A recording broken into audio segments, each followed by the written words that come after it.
जय हिंद प्यारे साथियों। तो स्वागत है आपका एक और नए वीडियो में, जहां आज मैंने एक नया सीरीज स्टार्ट किया है। इस सीरीज में मैं आपको फिजिक्स के चैप्टर वाइज फॉर्मूले प्रोवाइड करता रहूंगा, जिससे कि आपकी तैयारी में और बेहतर इम्प्रूवमेंट हो सके।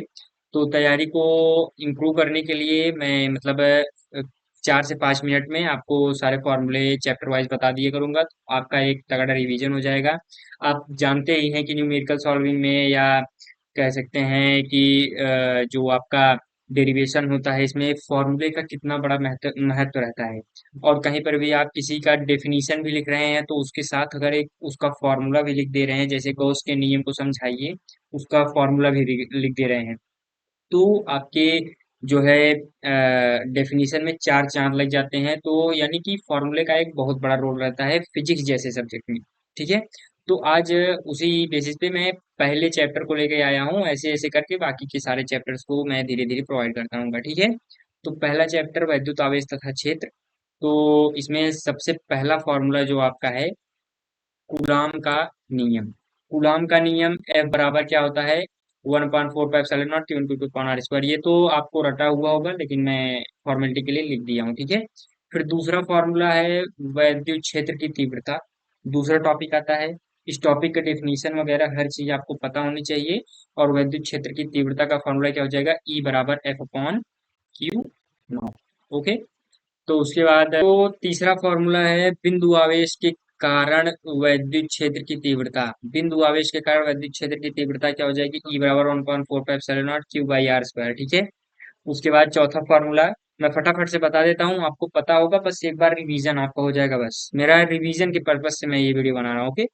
वैद्युत द्विध्रुव आघूर्ण P बराबर 2QL। यानी कि जब डिस्टेंस क्या हो, दो आवेशों के बीच की दूरी जो जब क्या हो, 2L हो, उसके लिए फॉर्मूला है। वैसे अगर केवल L लेंथ है तब केवल QL होगा। ठीक है। तो P बराबर 2QL। उसके बाद पांचवा है वैद्युत द्विध्रुव की अक्षीय स्थिति में तीव्रता। वैद्युत द्विध्रुव की अक्षीय स्थिति में तीव्रता बतानी है, तो E बराबर 1/4 pi epsilon not 2P/R³ okay. उसके बाद छठवें फार्मूले पर चलते हैं।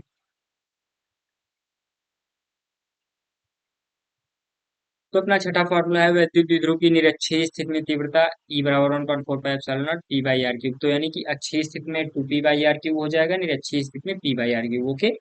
उसके बाद ये हो गया। फिर द्विध्रुव पर लगने वाला बल आघूर्ण। द्विध्रुव पर लगने वाला बल आघूर्ण टाउ बराबर PE sin थीटा ओके। उसके बाद गॉस की प्रमेय। गॉस की प्रमेय क्या है? पाई बराबर Q/एप्सिलॉन नॉट ओके। यहाँ तक हो गया। फिर आठवें नौवें फॉर्मूले पे चलते हैं। तो नौवां फॉर्मूला अनंत लंबाई के तार के निकट वैद्युत क्षेत्र की तीव्रता। यानी कि जब कोई तार अनंत लंबाई पर है, यानी इन्फिनाइट पर है, ये भी इन्फिनाइट पर है, तो उसके कारण जो एंगल बनेगा θ1 और θ2 90 डिग्री बनेगा। तो परपेंडिकुलर और इक्वेटर पे क्या हो जाएगा? ई नेट क्या हो जाएगा? 2k λ/d। अगर के की वैल्यू रखेंगे तो 1/4 पाई एप्सिलॉन नॉट 2 λ/d। और 2 से 4 से 2 कट गया, 2 से काट देंगे इसको, तो 1/2 पाई एप्सिलॉन नॉट λ/d। इसका व्यंजक प्राप्त करने के लिए भी कहता है। तो ये ओवरऑल इंपॉर्टेंट क्वेश्चन है। और इसका फॉर्मूला तो मैं लिख दिया हूँ, बाकी आप जो है इसका मतलब व्यंजक प्राप्त करने के लिए मैं इसका वीडियो लिंक डिस्क्रिप्शन में है, आप आराम से उस टॉपिक को देख सकते हैं। ओके। फिर नेक्स्ट फॉर्मूला पे चलते हैं।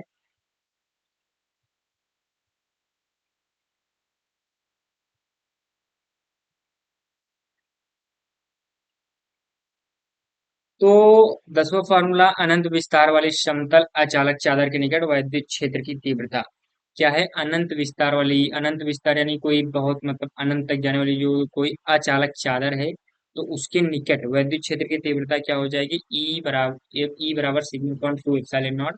और आवेशित चालक प्लेट के ठीक बाहर वैद्युत क्षेत्र की तीव्रता हो जाएगी ई बराबर σ/एप्सिलॉन नॉट। ठीक है। उसके बाद समान घनत्व की धन तथा ऋण आवेशित समांतर अचालक चादर के कारण वैद्युत क्षेत्र की तीव्रता प्लेटों के बीच, जो दो प्लेटें होती हैं उनके बीच में ई बराबर σ/एप्सिलॉन नॉट। यानी कि इसका फॉर्मूला और इसमें जो प्लेटों के बीच का फॉर्मूला है वो सेम है। ठीक। उसके उसके बाद तीसरा इसमें दूसरा जो कंडीशन बनता है कि प्लेटों के बाहर, दो प्लेट है उसके बाहर अगर पूछा जाएगा तो वो 0 होगा। ठीक है। तो यानी कि बस इतना ही फॉर्मूला था। पहला चैप्टर में लगभग 12 यही फॉर्मूले थे, कुछ टॉपिक कट गए।